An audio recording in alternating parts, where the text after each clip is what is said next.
Thieves sneaked into this fisherman's hut and realized they were in trouble. Charles, a widowed fisherman, is taken aback when criminals enter his home.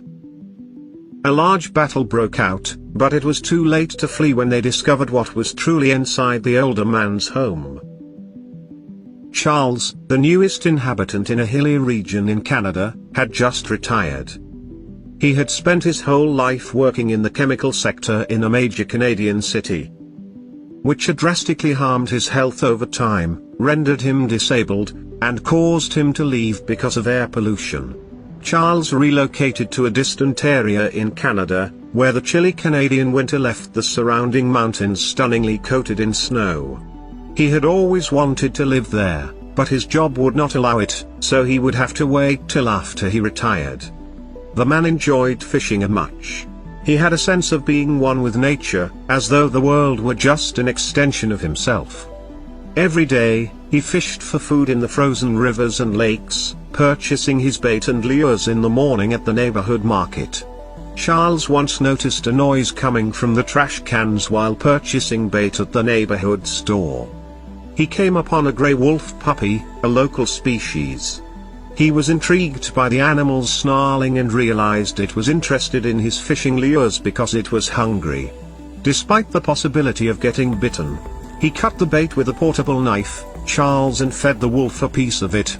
Charles decided to take the wolf home since he was worried about its survival in its current situation. He arrived at his little home and saw the wolf hobbling, its rear leg showing a tiny fracture. Surprisingly, the wolf calmed down within the home, seeking solace in the warm atmosphere and blazing fireplace. Charles, who led a solitary existence, attended to the wolf's wound by giving it care and company. Charles came here as a last resort because he had no relatives and was severely affected by his terrible cough, shortness of breath, and diabetes. The wolf remained in the ancient cabin for 8 days, gradually becoming better. It joined Charles on his fishing expedition on the 9th day, but soon raced off into the woods, leaving the man feeling alone yet appreciative of their fleeting company. Charles carried on with his everyday activities of fishing and thinking back on his time with the wolf. He occasionally came upon the beast on his wanderings or heard it howling on a neighboring mountain. Despite their few encounters, the wolf's presence gave Charles fresh life and made him feel less alone. After then, Charles saw his companion sometimes virtually every time he left the house to go to the market, go fishing, or when he sat staring out of his cabin's window and could see the vicious monster howling atop a mountain close to his home. The wolf, who was gradually developing but was still little in comparison to adult wolves, was always on the lookout for his beloved comrade. It was occasionally able to see the animal's stealthy track in the area around his house thanks to footprints. Charles did not consider it necessary to lock his doors or windows because he lived in a remote cottage near to nature.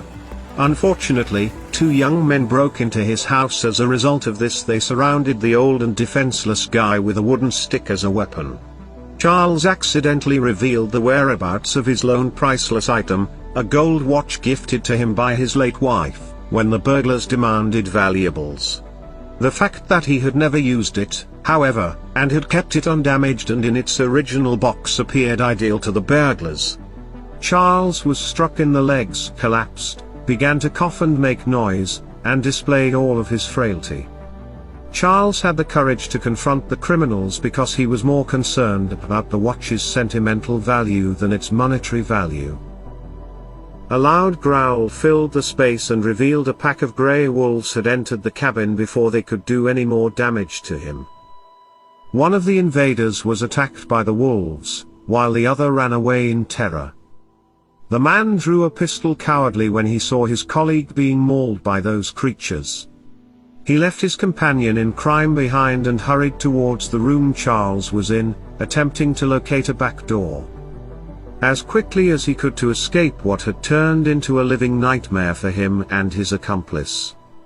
Charles recognized his loyal friend, the wolf he had saved, among the wolves. The old guy had a chance to contact the police since the appreciative animal had guarded him. The injured wolf was treated by Charles, but regrettably passed away as a result of its wounds. Charles was able to retrieve his watch once the police captured the trespassers, even though his heart was heavy with loss. The larger wolf held the invaders by the ankle to prevent them from escaping while he bandaged the animal. Then Charles understood that it was too late. He had lost his idol. When the police eventually came, they arrested the intruders. While retrieving his watch, Charles's anguish was evident. He was still baffled as to how he could have developed such a genuine and powerful relationship with a wild animal, that he would sacrifice his own life to save the helpless man. Charles buried the wolf on a mountain summit overlooking the icy valley while remaining by himself in his cabin once more. It was a peaceful resting place for his brave buddy.